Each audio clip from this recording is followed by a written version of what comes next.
इसके साथ हम एक चीज और कवर करते हैं आज। इसके साथ में हम जब बोलते हैं ना कि ऐसा हो रहा होगा, वैसा हो रहा होगा, कई बार लगता है ना रहा होगा, रही होगा आ रहा है इसमें। सुन के लग रहा है ना, मैं खाना खा रहा हूंगा, वो पढ़ रहा होगा, तो रहा होगा रही होगा आ रहा है इसमें भी। लगता है ना लोगों को कि वो खाना खा रहा होगा, तो क्या लग रहा है, रहा होगा रही होगा आ रहा है। अच्छा, मैं पूछूं आपसे कि आपके पापा क्या कर रहे होंगे, तो आप क्या बोलोगे? आप विल बी डूइंग वर्क। आप ये बोल रहे हो कि मेरे पापा काम कर रहे होंगे। अच्छा, मैं आपसे पूछूं कि आपकी मम्मा क्या कर रही होंगी? मम्मी खाना बना रही होंगी। अगर मैं आपसे पूछूं कि आपका भाई क्या कर रहा होगा? My brother is working. My brother is working in office. मेरा भाई ऑफिस में काम कर रहा होगा या कर रहा है? कर रहा होगा। इन्होंने जो भी सेंटेंसेस बोले ना, तीनों ही सेंटेंसेस गलत है। तीनों ने विल बी बोला और आईएनजी बोला, बट ये विल बी का सेंटेंस नहीं है, क्योंकि आपके दिमाग में गया रहा होगा रही होगे, और आपको लगा रहा होगा रही होगा मतलब होता है फ्यूचर कॉन्टिन्यूअस।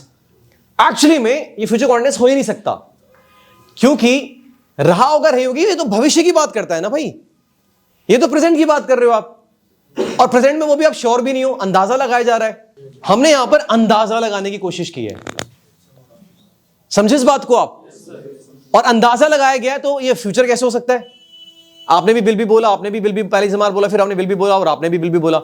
आपका सेंटेंस का मीनिंग ये हुआ कि मेरे पापा आने वाले टाइम में ऐसा करेंगे। मैं तो पूछे नहीं ना, मैंने पूछा अभी क्या कर रहे हैं आपके पापा, और आप श्योर नहीं थे तो आपने बोला ऐसा कर रहे होंगे। इसका मतलब समझे, रहा होगा रहे होगे, ये जो कॉन्सेप्ट्स है ना हिंदी टू इंग्लिश वाले, एक सक्सेसफुल नहीं है, क्योंकि अगर रहा होगा रहे होगा सब सोचे तो ये सेंटेंस बनेगा किसमें? विल बी में, और ये विल बी सेंटेंस हो ही नहीं सकता कभी भी, क्योंकि विल बी का मतलब क्या होता है? आने वाले टाइम के बारे में भाई। वो तो, और अभी मैं पूछ रहा हूं कि आपके पापा क्या कर रहे होंगे? ये कह रहे हैं कि पापा my father will be working. Will be working का मतलब क्या हो गया? ये मैं सुनूंगा, इसका मैसेज क्या आ गया मेरे दिमाग में? अगर मैं इनका आंसर सुनूं तो आने वाले टाइम में। अच्छा, मैं बोलूंगा नहीं बेटा अभी क्या कर रहे हैं? नहीं भैया, my father will be working. No man, I am asking what is your father doing right now? Father will be working, क्योंकि रहा होगा रही होगा पढ़ा था मैंने तो, और रहा होगा रही होगी कहां आता है? फ्यूचर कॉन्टेक्स्ट में। और मैं बोल रहा हूं रहा होगा रही होगी, तो फ्यूचर में लगा दिया विल बी। एक्चुअली में जब आप जिन चीजों को लेके श्योर नहीं होते हो, श्योर मतलब आपको ये नहीं श्योरिटी होती है कि ऐसा हो भी रहा है कि नहीं, क्योंकि आप अंदाजा लगा रहे हो ना। आपकी मम्मा क्या कर रही है इस टाइम पर, ये अंदाजा ही तो लगाया जा रहा है, आपकी आंखों के सामने थोड़ी हो रहा है। आपके फादर क्या कर रहे हैं, आपका दोस्त क्या कर रहा है, उदय सर क्या कर रहे हैं, आप अगर आपके सामने नहीं है तो आप क्या बोलोगे? वो शायद पढ़ा रहे होंगे, पढ़ रहे होंगे, घर जा रहे होंगे, ये तो बोलोगे आप। इन कंडीशंस में गाइस माइट का यूज होता है। यस, जब आप किसी बात को लेके श्योर नहीं होते हो और वो चीज उस टाइम पर घट रही होगी, तो वहां पर आप विल को रिप्लेस करते हो माइट से। माइट, बी और आईएनजी। अगर मैं कहूं जैसे एग्जाम्पल के तौर पे, अब मैं पूछूं आपके पापा क्या कर रहे होंगे, श्योरिटी तो नहीं है ना आपको, तो आप क्या बोलोगे? My father might be working. ये है सेंटेंस आपका करेक्ट। अब बट आपने बोला विल बी, तो ध्यान मेरा कहां गया? फ्यूचर। और मैं फ्यूचर जानना ही नहीं चाहता, मैं पूछ रहा हूं अभी क्या कर रहे हैं। और अभी मैं पूछूं कि आपके बगल में बैठा हुआ बच्चा क्या कर रहा है, तो आप इज़मार में बोलोगे क्योंकि आपको दिख रहा है वो सामने। बट अगर वो नहीं आया है और वो आपके खास दोस्त है और आपको पता है कि वो क्या कर रहे होंगे, तो तुम्हें क्या बोलोगे? वो सो रहा होगा भैया, वो पढ़ रहा होगा भैया, ऐसे तो बोलोगे। तो इसका मतलब तुम अंदाजा लगा रहे हो, श्योरिटी है। अंदाजा लगाने के लिए इंग्लिश बोलती है माइट लगाओ, विल को रिप्लेस कर देगा माइट, दैट्स इट। बिल्कुल कर सकते हैं, बिल्कुल कर सकते हैं। ही मे बी डूइंग, ऐसे आएगा। He may be working, he might be working, ऐसे बोलो। विल रिप्लेस कर रहा है माइट को। मे को भी कर सकता है, बिल्कुल कर सकता है। मस्ट को भी कर सकता है। मस्ट होता है स्ट्रॉन्ग पॉसिबिलिटी को लेकर। स्ट्रॉन्ग जब हो जाए बहुत ज्यादा कि भाई पक्का ये कर रहा होगा, तब वहां पे मस्ट लगा दो। आ रहा हूं मैं उस बात पे, आ रहा हूं। समझ आया कॉन्सेप्ट? अगर मैं बोलूं कि कल मैं आपकी क्लास लूंगा, तो ये माइट है या विल बी है? अगर मैं कहूंगी शायद मैं आपकी क्लास लूंगा, तो माइट, लेकिन माइट बी नहीं आएगा। माइट सिर्फ माइट वर्ब की फर्स्ट फॉर्म। मैंने बोला कल मैं आपकी क्लास लूंगा, I will take your class, I will be taking your class बोल सकता हूं। अभी आप 9, 9:30 हो चुके हैं और मैं क्लास में मौजूद नहीं हूं, और आप में से किसी से पूछते, कोई सर से पूछते हैं कि हैरी सर है कहां पर, और उन्हें भी नहीं पता है। वो कहते हैं शायद वो अपने रूम में होंगे, पढ़ रहे होंगे।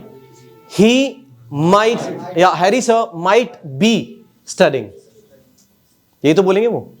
क्यों बोला ऐसा? क्योंकि उन्हें भी नहीं पता। तो आप जब जब अंदाजा लगाते हो, जैसे कि आपकी वाइफ क्या कर रही होंगी, शी She is cooking. नहीं, शीज कुकिंग मतलब इनको दिख रहा है अभी सामने कुक कर रही है। शीज कुकिंग का मतलब क्या हुआ, वो अभी कुक कर रही है। इन्हें कैसे पता भाई, she might be cooking, I N G, I N G मत भूलो गाइस, कॉन्टिन्यूअस का गेम है। She might be cooking. अभी मैं आपसे पूछूं सर आपकी वाइफ क्या कर रही होंगी, She might be sleeping. She might B sleeping, वो सो रही होंगी। अब मैं आपसे पूछूं कि आपके मम्मा क्या कर रही होंगी, She might be watching. Brain को मत भूलने दो ये बात कि जब आप कॉन्टिन्यूअस की बात करें तो आईएनजी आता है। आपसे जब भी अंदाजे की बात की जाएगी और अंदाजा कॉन्टिन्यूअस में लगाया जाएगा तो आएगा आईएनजी। लॉजिक समझ आया? लेकिन अंदाजे में कॉन्टिन्यूटी होनी चाहिए। आपका यह अंदाजा होना चाहिए कि ऐसा शायद हो रहा होगा। जैसे कि 10:30 बज चुके हैं और क्लास खत्म नहीं हुई है, आप में से कोई खड़ा होकर बोलता है sir my parents might be waiting, क्योंकि कर रहे हैं पक्का नहीं पता। My parents are waiting, surety है। जैसे इन्होंने बोला था कि my brother is waiting downstairs, my brother is, surety थी इनको, मेरा भाई इंतजार कर रहा है पक्का, क्योंकि मैसेज देख लिया होगा, उन्होंने फोन कर दिया, मैं आ गया हूं नीचे, तभी तो बोल पाएंगी ये बात। बट अगर ये अभी अंदाजा ही लगा रही है तो क्या कहेंगी, my brother might be waiting downstairs. Downstairs, stairs का मतलब सीढ़ियां। अगर आपने डाउन लगा दिया तो नीचे की ओर होता है, और आपने अप लगा दिया तो ऊपर की ओर। अपस्टेयर्स मतलब ऊपर। आप नीचे हो, कोई आपको नीचे मिलता है कि बरी कहां पर है, वो बोलेगा आपसे गो अपस्टेयर्स, ऊपर जाइए, गो अपस्टेयर्स। और आप ऊपर ऑलरेडी नीचे, आपको नीचे मिलना है किससे, तो बोलोगे गो डाउनस्टेयर्स। स्टेयर्स से नीचे जाने को डाउनस्टेयर्स, स्टेयर्स से ऊपर अपस्टेयर्स। आगे लगेगा गो, कम, मूव, जो आप बोलना चाहते हैं।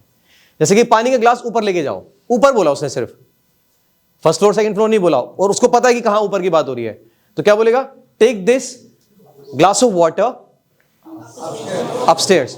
इस ग्लास को नीचे लेके जाओ, take this glass of water downstairs. Upstairs, ठीक है। ये फर्स्ट फ्लोर सेकंड फ्लोर का लफड़ा नहीं है इसमें। आप थर्ड फ्लोर से फोर्थ फ्लोर की बोलोगे तो भी आप अपस्टेयर्स बोल सकते हो, क्योंकि वो सिर्फ एक स्टेयर से आपकी बात कर रहा है, सीढ़ियों से ऊपर की बात कर रहा है बस। वो सीढ़ी से ऊपर कहीं भी हो सकती है, वो चौथे फ्लोर पांचवें भी हो सकती है, और फर्स्ट से सेकंड पे भी हो सकती है, और ग्राउंड से फर्स्ट पे भी हो सकती है। तो it depends on that only. Logic समझ आया इसका, माइट का? अभी जैसे कि आवाज आ रही छत पे, बारिश जैसी, आप क्या बोलोगे, बारिश हो रही है या हो रही होगी? होगी ना, श्योरिटी नहीं है ना। श्योरिटी कब होगी, आपके सामने हो रही जब चीजें। इट माइट बी रेनिंग होगा या it will be raining? Will be कब होगा, जब हम बोलेंगे कि आज तो 11 बजे बारिश होगी, तब होगा it will be raining at 11 o'clock today. ये तभी विल बी आएगा ना। इट माइट बी रेनिंग मतलब अंदाजा लगाया जा रहा है। अगर आपके ब्रदर सिस्टर्स के बारे में पूछा जाए आपसे, अभी आप बस स्टैंड पर खड़े हो, आपने अपने दोस्त को फोन किया, उस दोस्त ने आपका फोन नहीं उठाया। आप बस स्टैंड पे खड़े और आपने उसको मिलने के लिए बोला था, और आपके दोस्त ने आपका फोन नहीं उठाया। दूसरा दोस्त बोलता है फोन कर उसको दोबारा, अरे रहने देना यार, आ रहा होगा, ड्राइव कर रहा होगा। He might be driving। Will भी लगाते क्या हो जाएगा सेंटेंस, कि आने वाले टाइम में, आने वाले की तो बात ही नहीं हो रही है। लॉजिक समझ आ रहा है? उसी टाइम की बात हो रही है, लेकिन श्योरिटी नहीं है, अंदाजा लगाया जा रहा है। जैसे कई बार होता है ना, म्यूजिक आवाज आती है, डिस्टर्ब हो रहे होते हैं, तो बोल रहे होते हैं कि म्यूजिक चल रहा होगा, तो क्या बोलेंगे, म्यूजिक माइट बी प्लेइंग, यही तो बोलेंगे। या they will be dancing, surety अगर है तो फ्यूचर की बात करें तो दे विल बी डांसिंग, इसका मतलब अब भी डांस नहीं कर रहे हैं, वो आने वाले टाइम में करेंगे। They might be dancing, difference क्या है, अभी ऐसा हो रहा है। लॉजिक समझ आया? ये है। माइट के साथ परहैप्स यूज नहीं हो सकता, ये बात ध्यान रखना। परहैप्स खुद ही बात बोलता है कि मैं शायद हूं, तो दोबारा माइट नहीं आएगा। माइट या मे नहीं लगा सकते आप परहैप्स के साथ। परहैप्स का मतलब क्या होता है, शायद, PERHAPS, परहैप्स मतलब शायद। शायद आ गया, माइट और मे नहीं आएगा, क्योंकि माइट और मे किसके लिए आया है, शायद बताने के लिए तो आया है, अंदाजे बताने के लिए। तो माइट के अंदर क्या छुपा हुआ है, कौन सा इमोशन छुपा हुआ है, पॉसिबिलिटी का, अंदाजे का। पॉसिबिलिटी का मतलब क्या है, जो चीज के होने के चांसेस हैं, लेकिन श्योरिटी नहीं है। पॉसिबिलिटी का मतलब क्या होता है, जैसे बोलूंगा पॉसिबिलिटी, तो पॉसिबिलिटी दिमाग में मैसेज क्या गया, होने के चांसेस है। जैसे कि आपको बोलूं यार मेरे को ना 2000 का चश्मा चाहिए आपके यहां, सर मैं श्योर तो नहीं हूं बट पॉसिबिलिटी है कि मिल जाए, क्या पता, तभी तो आपने बोला पॉसिबिलिटी। अब इनका आंसर क्या होगा, you might get. But not really sure. इनका आंसर यही होगा, माइट में बोलेंगे, विल नहीं आ सकता। विल बोलेंगे तो मिलेगा, यू विल गेट, है ना, यू माइट गेट, शायद, हाँ ऐसे है, शायद मिल जाए, हो सकता है मिल जाए, ऐसे। लॉजिक समझ आ रहा है? माइट एक ऐसा वर्ड है मॉडल्स का, जैसे शुड में सजेशन छुपा होता है, एक सुझाव छुपा होता है सेंटेंस वर्ड के अंदर। जैसे बोला you should, he should, we should, they should, that girl should. Suggestions की बात हो रही है, सुझाव की बात हो रही है। आप एक सलाह देना चाहते हो किसी को, उसके वर्ड के अंदर मीनिंग छुपा हुआ है। मैंने बोला hey I can do it, power की बात आ रही है ना, एबिलिटी की बात हो रही है, कुछ ऐसा कर सकता है, वो वाली बात हो रही है। मैंने बोला आई शुड डू इट, आपको क्या लग रहा है? सुझाव दे रहा है अपने आपको, एक सुझाव दे रहा है। सुझाव का मतलब क्या होता है? जो करना ठीक लगता है आपको, उसी को तो बोलते हो आप सुझाव। जैसे कि आपको नौकरी चेंज करनी चाहिए, तो ये सुझाव के एटीट्यूड से बोला जा रहा है या गुस्से में बोला जा रहा है? तो यू शुड, यही बोलूंगा मैं आपको बोलूं कि आप रेगुलर आया करो सर, तो एक सुझाव है, क्या लग रहा है आपको? एडवाइस ही लग रही है ना कि आप रेगुलर आया करो। चाहिए तो नहीं आया इसमें, लेकिन तभी शुड हो सकता है, क्योंकि शुड एक इमोशन है जो सुझाव की तरफ इशारा करता है। You should come regularly. Might ऐसा वर्ड है, ऐसा मॉडल है जिसके अंदर में बात आती है पॉसिबिलिटीज की, अंदाजे की बात आती है, श्योरिटी की बात नहीं करता वो। जब भी आपको लग रहा है अंदाजे की बात करना चाहते हो किसी के साथ, आप माइट बोल दो। अब इसका बेस्ट पार्ट क्या है? 3 जगह यूज होता है माइट। माइट वर्ब की फर्स्ट फॉर्म के साथ, सीधा माइट वर्ब की फर्स्ट फॉर्म के साथ। एक आता है माइट बी और आईएनजी, जो ये सेम है, और एक आता है माइट हैव और वर्ब की थर्ड फॉर्म। माइट अगर आपने लगाया वर्ब की फर्स्ट फॉर्म के साथ, इसका मतलब भविष्य में आप अंदाजा लगा रहे हो। जैसे आई विल गो, क्या लॉजिक? फ्यूचर में होगा ऐसा। आई माइट गो, श्योरिटी नहीं है। आप किसी को बोल रहे हो sir please come to my party, कोई बोलता है आई माइट कम, आपके क्या दिमाग में मैसेज गया? इसका मतलब ये बंदा श्योर नहीं है, आएगा नहीं आएगा। It will rain today, surety है। इट माइट रेन, चांसेस हैं बारिश होने के।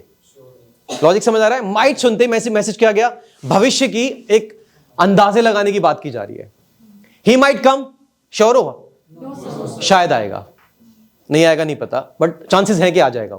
चांसेस मतलब ज्यादा आने के ही हैं चांसेस। लॉजिक समझ आया? डूइंग टुमारो, आंसर क्या होगा आपका? What will you be doing tomorrow? Yes, Prakash. I will be reading a book. I'll be reading a book. I'll be reading a book. Perfect. Next. Yes. What will you be doing at 5 o'clock? I will be working.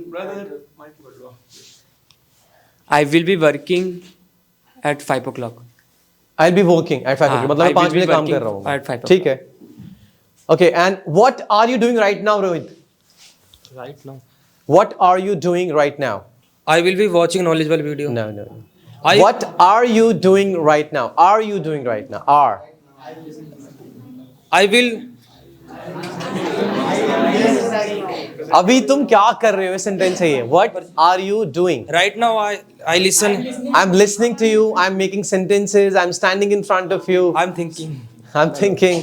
क्योंकि मैंने context sentence पूछा है कि भाई अभी तुम क्या कर रहे हो, तो आपका आंसर यही होगा कि सर मैं आपके सामने खड़ा हूँ. I'm standing in front of you. I'm making sentences. I'm trying to speak in English language. I'm trying to improve my English language. आपसे पूछता हूँ कि what were you doing at 6 o'clock in the evening today? What were you doing at 6 o'clock in the evening today? I will be. Yes, fast की बात हो रही है. आपने हेल्पिंग वर्ब को सुनना है भाई. बच्चे क्या कर रहे हैं ना, ब्रेन में सेंटेंस पहले तैयार है. यही हुआ आपके साथ भी, पहले दिमाग में सेंटेंस तैयार है कि मुझे क्या बोलना है, और उसी के चलते हो रहा है ये. मैंने बोला what were you doing at 5 o'clock today. Word सुनते ही आपके दिमाग में मैसेज जाना चाहिए, बंदा पास के बारे में जानना चाह रहा है कि 5 बजे क्या कर रहा था मैं. आंसर ये होगा कि आई वॉज वर्किंग, या I was sleeping, I was eating, I was reading, I was thinking of you, I was missing you, कुछ भी जो मन में है आपके. I was treating my patient. I was treating my patients, अपने patients को ट्रीट कर रहा था. तो आई वॉज Right, sir? हाँ Is it right? हाँ भी ठीक है. Okay, sir. Thank you. Thank you. Sir बिल्कुल आसान है चीजें, आपको हेल्पिंग वर्ब पे फोकस करना है यार. जो सेंटेंस आप पहले से प्लान करके बैठे हैं वो सेंटेंसेस नहीं बोलने हैं आपको. चलो एक सेंटेंस और पूछता हूं कि on 1st of January what were you doing. 1 जनवरी को आप क्या कर रहे थे? On 1st January, I am. I was celebrated New Celebrated. मुझे celebrate किया गया था. I was celebrating. I was celebrated the New Year. I was celebrating the New Year. the New Year. I was celebrating. I was dancing in the party. सही है. Next. क्या कर रहे थे आप सभी? ये साहब बोले साहब.